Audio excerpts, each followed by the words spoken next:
Ahora estudiaremos nuevamente la regresión, pero esta vez vamos a trabajar con un modelo de regresión lineal multivariado, ya no univariado.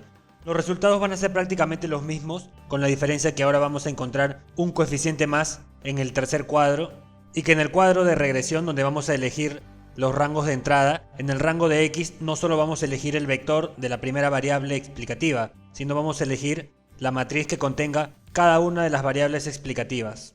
Ahora, para aplicar esta función regresión en Excel, pasemos a la hoja. Tenemos aquí un nuevo modelo, esta vez con el modelo que ya habíamos estado trabajando también anteriormente, pero ahora vamos a explicar la tasa de interés en función a la tasa de inflación y la tasa de crecimiento de la producción. Para ello, nos situamos en la pestaña Datos y en la caja de análisis damos clic en el botón de análisis de datos. Elegimos regresión en la lista desplegable y al dar a aceptar aparece el cuadro. Aquí tenemos que elegir el rango de entrada de la variable a explicar, en este caso tasa de interés. Y luego en el rango de X digitamos las dos variables que vamos a utilizar como variables explicativas, en este caso inflación y producción. Ya no elegimos rótulos porque hemos seleccionado solamente los valores.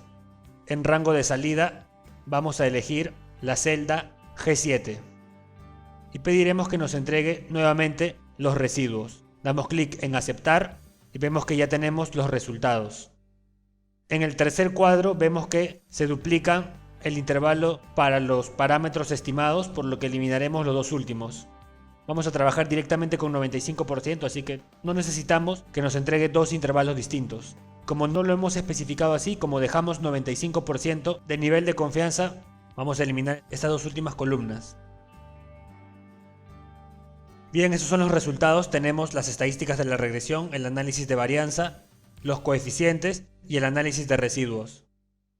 Tenemos que el coeficiente de determinación R cuadrado es de 57.47%, el R cuadrado ajustado es 57.34%, el error típico 2.36 y tenemos 660 observaciones o datos. El p-valor de la prueba F, en este caso, es inferior a 0.05, por lo tanto deberíamos rechazar h sub 0 y quedarnos con que el modelo está bien especificado conjuntamente. Las probabilidades de los estadísticos t individuales para cada uno de los parámetros estimados también son menores que 0.05, por lo tanto rechazamos h sub 0 y podemos decir que individualmente también cada uno de los parámetros estimados son significativos. Luego podemos graficar la tasa de interés real y los pronósticos de la tasa de interés con el modelo. En azul los valores reales de la tasa de interés y en rojo los valores estimados con el modelo. Y podemos ver que al inicio sí explica muy bien el modelo, luego hay unos pequeños saltos en los cuales no es tan exacto y eso se distribuye más o menos ya hasta el final. Por ello que nuestro R cuadrado es inferior, por ejemplo, que en el modelo anterior, el modelo univariado, donde era alrededor de 65% y aquí es alrededor de 57%. Ahora vamos a reproducir los valores que obtenemos en este cuadro, pero los vamos a calcular manualmente. Para el primer cuadro de ellos, donde se nos muestran las estadísticas de la regresión, vamos a utilizar la función estimación punto lineal, con la cual obtendremos los parámetros y los principales estadísticos del modelo. Como esta vez estamos trabajando con dos variables explicativas, ya no tendremos una matriz de orden 5×2, sino tendremos una matriz en la que las dos primeras filas tendrán 3 columnas y en la que las 3 últimas filas tendrán solo 2 columnas. Entonces seleccionamos una matriz de orden 5×3 y luego llamamos a la función estimación punto lineal. Digitamos los valores de la variable explicada, en este caso tasa de interés. Luego digitamos los valores de las variables explicativas X, tasa de inflación y tasa de crecimiento de la producción. Luego elegimos verdadero para que nos estime el intercepto y nuevamente verdadero para que nos devuelva todas las estadísticas que estamos buscando. Presionamos Ctrl Shift y luego damos Enter. Y así obtenemos los resultados. Ahora pasemos a completar el primer recuadro. En este caso, el R cuadrado será 0.5747. El R cuadrado ajustado lo hallamos con la siguiente fórmula. 1 menos la división entre n-1, n-1 es 659, Y n menos k ahora tenemos que k es igual a 3, porque estamos estimando 3 parámetros beta, y n es 660, entonces tenemos 657. Y ello lo multiplicamos por 1 menos el valor del r cuadrado. Y obtenemos como resultado 57.34. El error típico es 2.36, lo hemos hallado con la función estimación punto lineal, y el número de observaciones es 660. Ahora calcularemos los datos de nuestro siguiente cuadro, pero antes vamos a confirmar los datos del primer cuadro.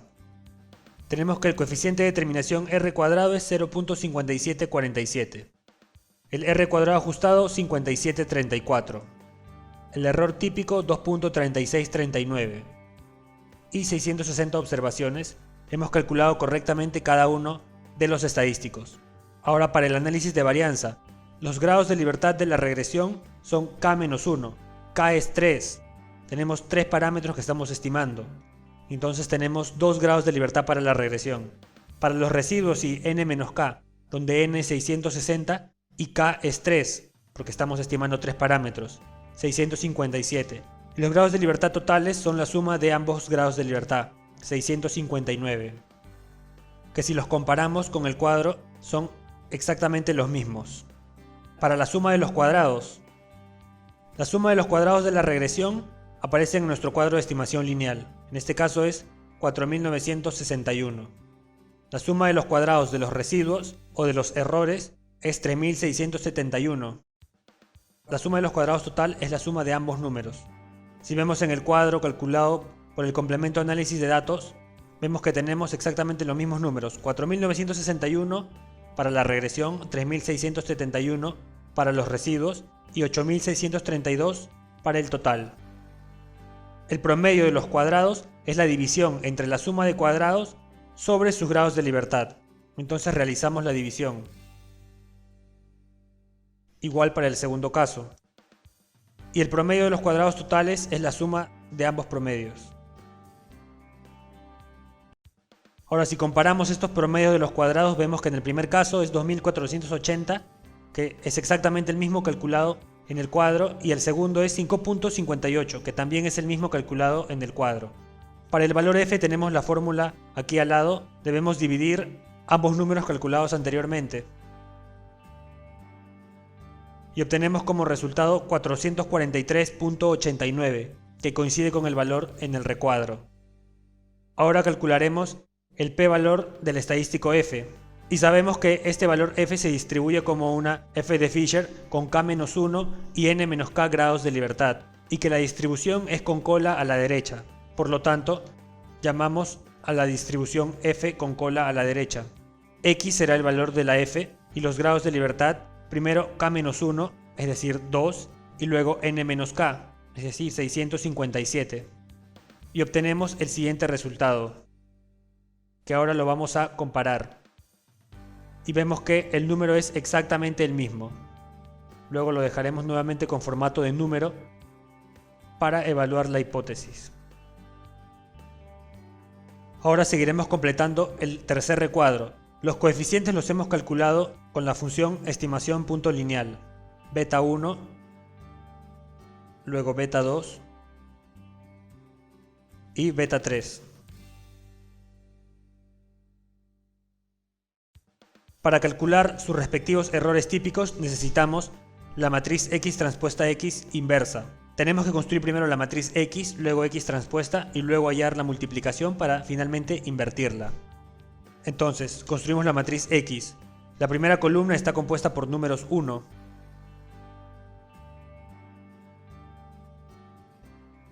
Y la segunda y tercera columna serán los valores de las variables explicativas, en este caso inflación y producción.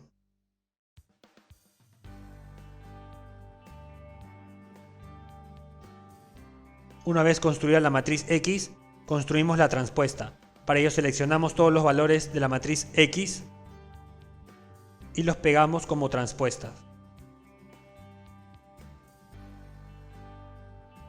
Y ya tenemos la matriz X transpuesta. Ahora sabemos que la matriz X transpuesta es de orden 3 por 660 y que la matriz X es de orden 660 por 3. Entonces la multiplicación de estas dos matrices será una matriz de orden 3×3, por lo tanto seleccionamos las 9 celdas y luego llamamos a la función mmult. La primera matriz es X transpuesta y la segunda matriz es X. Cerramos paréntesis, luego presionamos Ctrl Shift, luego tecleamos Enter y así obtenemos el resultado. Nuestra matriz X transpuesta X. Luego la inversa también será una matriz de orden 3×3, seleccionamos las 9 celdas y luego llamamos a la función minversa. El argumento será la matriz que deseamos invertir y manteniendo presionado Ctrl Shift luego tecleamos Enter y así obtenemos el resultado de la matriz X transpuesta X inversa. Luego regresamos a nuestro cuadro de coeficientes y vamos a calcular el error típico. Sabemos que el error típico de los parámetros es igual a el error típico del modelo, en este caso 2.3639, multiplicado por la raíz, para ello llamamos a la función raíz, de los elementos de la diagonal de la matriz X transpuesta X inversa. El primer elemento de la diagonal para beta 1, el segundo elemento de la diagonal para beta 2 y el tercer elemento de la diagonal para beta 3. Entonces para beta 1 es el primer elemento. Y así hallamos el primer error estándar. De igual forma para el segundo caso, multiplicamos el error típico del modelo por la raíz del elemento correspondiente en la diagonal principal de la matriz X transpuesta X inversa. De igual forma para el último caso, el error típico por la raíz, ahora del último elemento de la diagonal principal de X transpuesta X inversa. Si comparamos estos valores que hemos hallado con los del recuadro, vemos que son exactamente los mismos.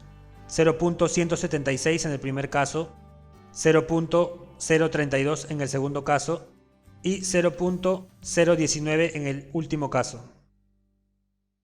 Ahora calcularemos el estadístico t para cada parámetro, y este se calcula como la división entre el coeficiente y su error típico.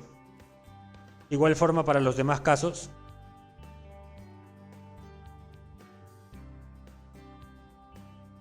Y así obtenemos los tres estadísticos t.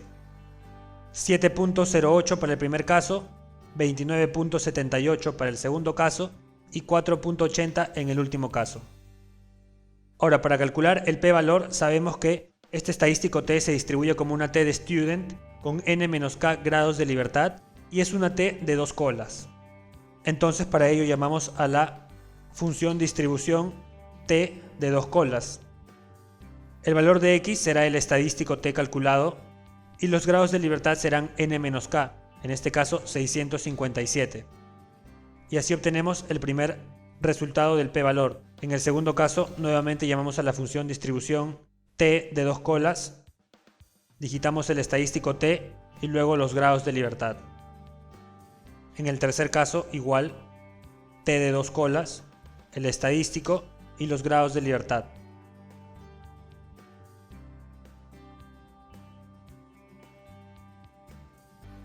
El primer caso es 3.511058e, coincide con el del recuadro, el segundo también coincide y el tercero también coincide. Ahora vamos a dejar estos números expresados como número y no en formato científico. Ahora queremos construir los intervalos en los cuales se encontrarán los parámetros. Para ello primero tenemos que calcular el valor t de 1 menos alfa medios, donde alfa es el nivel de significancia. Entonces, utilizamos la inversa distribución t de student. Esta vez será con una cola, la cola a la izquierda. La probabilidad será 1 menos el nivel de significancia 0.05 sobre 2. Y los grados de libertad serán n-k, 657. Y obtenemos como valor 1.96. Ahora construiremos los intervalos. Estos son, tal como vemos en la fórmula, el valor estimado del coeficiente menos el valor t multiplicado por el error estándar de ese parámetro. Fijamos el valor t y arrastramos la fórmula para los otros dos parámetros. Ahora, para el límite superior, solo hay que cambiar el signo, que está antes del valor t, es decir, coeficiente en vez de menos, ahora más el valor t multiplicado por el error típico. Fijamos el valor t y arrastramos la fórmula. Ahora vamos a comparar estos resultados. 0.90 y 1.59. Coinciden. 0.91 y 1.03 es el mismo. 0.05 y 0.13 nuevamente coinciden. Y hemos calculado ya los valores de nuestros tres cuadros manualmente. Ahora vamos a calcular la tasa de interés estimándola con el modelo y luego los errores. Vamos a hacer esto para los 660 datos. Entonces nuestro modelo es beta 0 más beta 1 por la inflación más beta 3 por el valor de la producción. Y obtenemos así nuestro primer valor de la tasa de interés estimada mediante nuestro modelo. Luego hay que fijar los valores de los beta para poder arrastrar la fórmula. Y arrastramos para los demás casos. Luego, para calcular los errores debemos restar el valor real de la tasa de interés menos el valor estimado con el modelo. Y arrastramos para los demás casos. Y ahora vamos a compararlos. El primer caso es 3.4094 de pronóstico y 0.58 de error. El caso 5, por ejemplo, es 3.017 de estimado y de error es 0.83. Finalmente, para el caso 9, 2.73 y menos 0.13. 2.73 y menos 0.13. Y así hemos culminado de calcular todos los parámetros y estadísticos que nos calcula la función regresión directamente. Ahora vamos a analizar un poco estos valores. El R cuadrado es 57%, tenemos un error típico de 2.36. Lo primero que veremos es la significancia conjunta del modelo. La décima de hipótesis de la prueba F nos dice que en la hipótesis nula los parámetros conjuntos del modelo no son significativos y en la hipótesis alternativa que los parámetros conjuntamente sí son significativos. Para ello vemos el p-valor del estadístico F, que en este caso es 0.00, el cual es menor que el 5% del nivel de significancia, el valor alfa. Por lo tanto, como el p-valor del F es menor que 0.05, entonces rechazamos H0, es decir, concluimos que conjuntamente nuestro modelo sí es significativo. Ahora, para los coeficientes, debemos analizar cada uno de los p-valores de los estadísticos. Sabemos que la décima de hipótesis es que la hipótesis nula nos dice que ese parámetro es no significativo, en tanto que la hipótesis alternativa dice que el parámetro sí es significativo. Como podemos ver, para los tres parámetros el valor es menor que 0.05, el cual es el nivel de significancia. Y como estos valores son menores que ese 0.05, rechazamos H0 y concluimos que individualmente los parámetros sí son significativos. Y finalmente podemos observar aquí los intervalos de confianza en los que se situarán cada uno de los parámetros. Y bien, de esa forma es como calculamos los principales estadísticos y parámetros de un modelo de regresión multivariado utilizando el análisis de datos. Ahora pasaremos a estudiar nuestra siguiente función. La siguiente función de análisis que estudiaremos es la de suavización exponencial, que como su nombre nos dice, nos permitirá realizar un suavizamiento exponencial a un conjunto de datos, con el objetivo de poder realizar pronósticos sobre esa variable. La ruta para poder acceder a esta herramienta es situarnos en la pestaña de datos, luego dirigirnos a la caja de análisis y dar clic en el botón de análisis de datos. Luego, en la lista desplegable, elegir suavización exponencial. Una vez que presionemos aceptar, en el siguiente cuadro nos pedirán que digitemos el rango de entrada de la variable para la cual queremos realizar el pronóstico y nos pedirá que digitemos un factor de suavización, que en la ecuación que podemos ver aquí y en la ecuación que vemos abajo es el parámetro alfa. Alfa es el factor de suavización, que puede estar entre 0 y 1. También nos pide que digitemos las opciones de salida, en este caso la celda en la cual queremos que empiecen a aparecer nuestros datos estimados por la suavización exponencial. Y también nos da la opción de obtener el gráfico de los datos y del pronóstico, así como su error típico. Para aplicar esta función de análisis pasaremos ahora a la hoja de Excel. Como podemos ver, contamos con la variable producción desde enero de 2013 hasta diciembre de 2014 y queremos realizar el pronóstico para enero de 2015. Y este pronóstico lo vamos a hacer mediante una suavización exponencial. Por lo tanto, debemos situarnos en la pestaña Datos y en la caja de análisis elegir el botón de Análisis de datos. Luego elegimos Suavización exponencial y damos clic en Aceptar. El rango de entrada será los valores de nuestra variable. En este caso es la variable producción. Como factor de suavización tomaremos el número 0.3. No damos clic en rótulos porque hemos seleccionado directamente los valores de la variable producción. Y en rango de salida elegimos D9 como la celda a partir de la cual obtendremos nuestros resultados. Si queremos obtener el gráfico y también el error típico. Luego damos clic en aceptar y obtenemos los resultados. Como podemos ver, estos son los valores pronosticados y estos son los valores del error típico.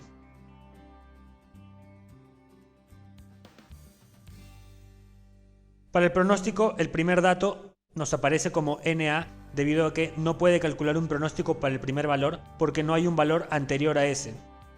Ya a partir del segundo sí calcula pronósticos o estima la variable debido a que ya cuenta con un dato anterior. Como podemos ver en la fórmula, para calcular el valor t más 1 necesitamos el valor xt y el valor estimado xt. Entonces para este primer caso, que sería xt más 1, no hay un xt. Es por ello que perdemos el primer valor. La forma en cómo calcula los pronósticos podemos verla. Para el primer caso simplemente copia el valor de la primera observación, pero ya a partir del segundo caso aplica la fórmula de la suavización exponencial, que es la combinación lineal del valor anterior verdadero y el valor anterior estimado, los cuales son ponderados por el factor de suavización alfa. Por ello que podemos ver que para el valor de marzo de 2013 la estimación es realizada como 0.7 por el valor de febrero de 2013 más 0.3 multiplicado por el valor estimado de febrero de 2013. Y así lo hace para todos los casos. Utiliza los valores anteriores, real y estimado, para hallar el valor siguiente, tal y como podemos ver en todos los casos. El error típico lo calcula como la raíz, y para esta raíz utiliza los 3 valores anteriores. Es por ello que perdemos los primeros 4 valores. En el gráfico podemos ver qué tanto se asemeja nuestra recta de pronósticos a la recta real o a la línea real de los valores. Y para realizar el pronóstico, que es por el motivo por el cual estamos realizando esta metodología, lo único que tendríamos que hacer es arrastrar el valor para un periodo más y así obtenemos el resultado del pronóstico. Como podemos ver, está ponderando el valor anterior real y el valor anterior pronosticado. Para incluir este valor en el gráfico, lo que debemos hacer es seleccionar la línea de pronóstico y arrastrar para el siguiente valor. Y así es como incluimos ya el último punto, que es el valor pronosticado para enero de 2015 en nuestro gráfico. Y de esta forma es como se trabaja con la suavización exponencial. Ahora pasaremos a estudiar nuestra última función de análisis de datos econométrica. La última función de análisis de datos que estudiaremos es la de media móvil. Pero antes de entender esta función, debemos recordar qué es un promedio móvil. En primer lugar, un promedio se calcula para un conjunto de datos, como la sumatoria de todos estos datos divididos entre el número de datos. Y para un conjunto de datos hay un único promedio. Sin embargo, cuando trabajamos con promedios móviles o medias móviles, se puede calcular distintos promedios para un mismo conjunto de datos y asociar cada uno de estos promedios a un punto en específico. Los promedios móviles se pueden utilizar para análisis técnico, el cual es una metodología que se utiliza en el trading, en los mercados de capitales, o también se puede utilizar los promedios móviles para realizar pronósticos, de una manera muy similar a la suavización exponencial. Veamos la fórmula. En el primer caso, cuando trabajamos con promedios móviles para trading o para realizar análisis técnico, vemos que la fórmula nos dice que el promedio móvil, MA, por sus siglas en inglés de Moving Average, es igual al promedio de los K números anteriores a ese punto, incluyendo ese mismo número. Pero para entender mejor esta fórmula, veamos aquí un par de ejemplos. Tenemos que K es igual a 3, es decir, vamos a calcular promedios de 3 números. Y queremos calcular el promedio en el punto 7. Aquí en el gráfico podemos ver que hay valores para distintos puntos en el tiempo, enero de 2013 y así van avanzando. Por ejemplo, queremos calcular la media móvil para el punto 7. Entonces en la fórmula tendríamos que t es igual a 7. Luego tendríamos que reemplazar los demás valores y sabemos que tendremos que promediar 3 números. Entonces en el primer caso tendremos que sería el valor x sub 7 menos j igual a 1 más 1 por la fórmula. Tendríamos el valor de x7. Luego x sub 7 menos j ahora toma el valor de 2 más 1 quedaría igual a x sub 6. Y en el último caso, porque k es igual a 3, x sub 7 menos j ahora toma el valor de 3 más 1, lo que nos da igual a x sub 5.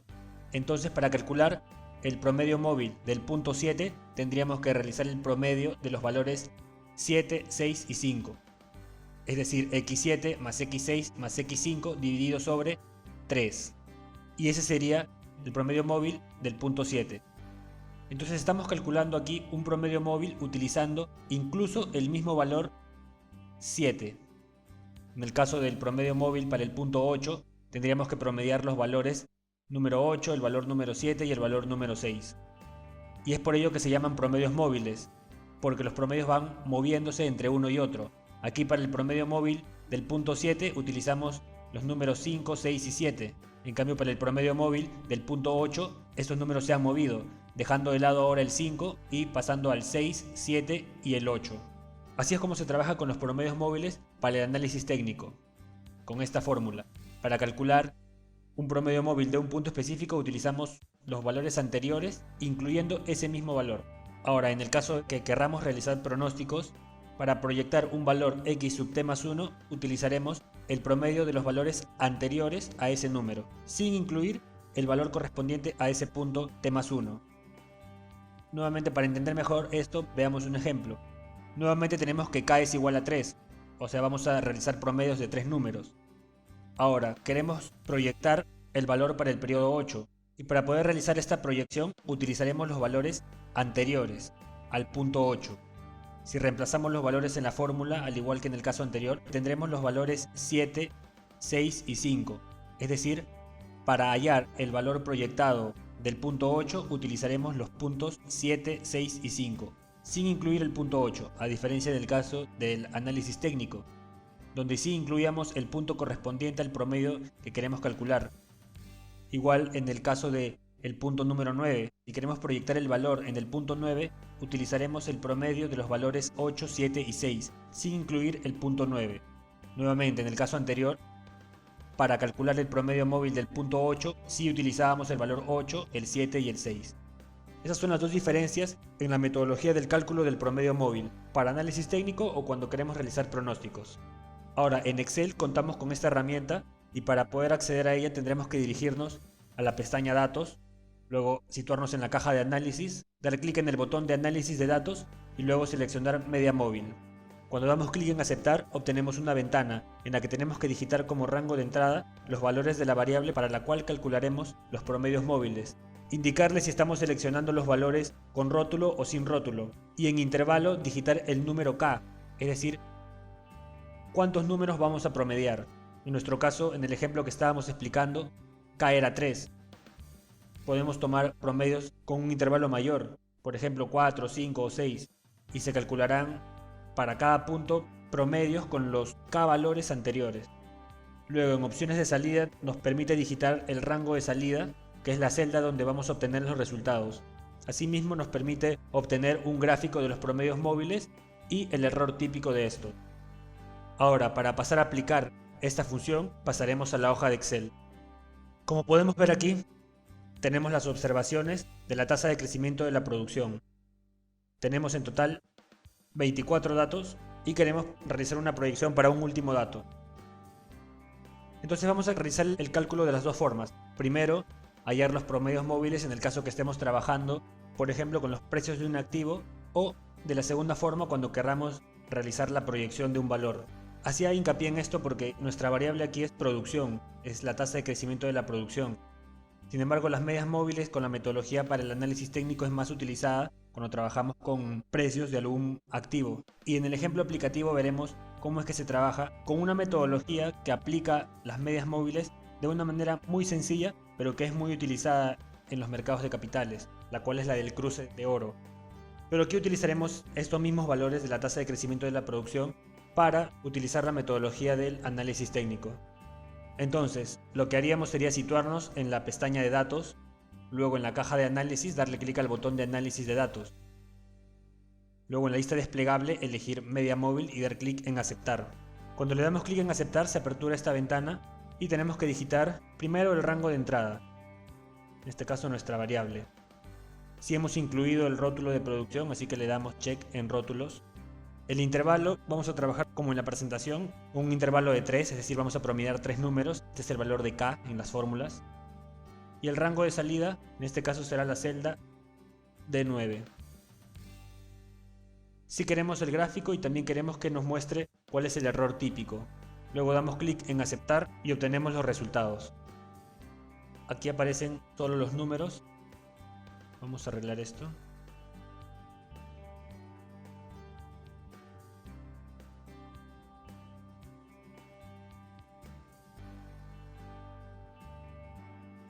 Vamos a cambiar para que aparezcan las fechas.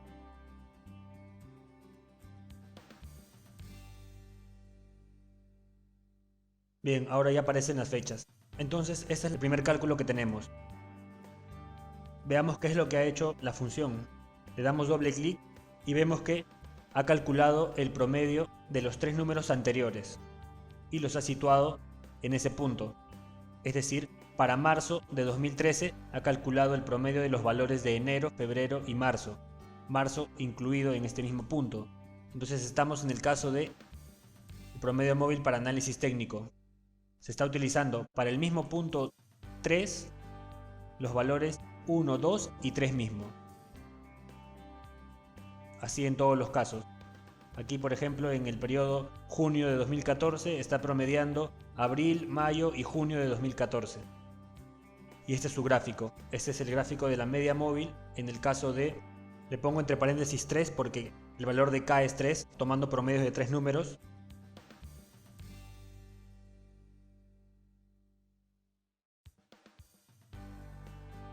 Entonces esta es la forma en cómo se calcula la media móvil para el análisis técnico.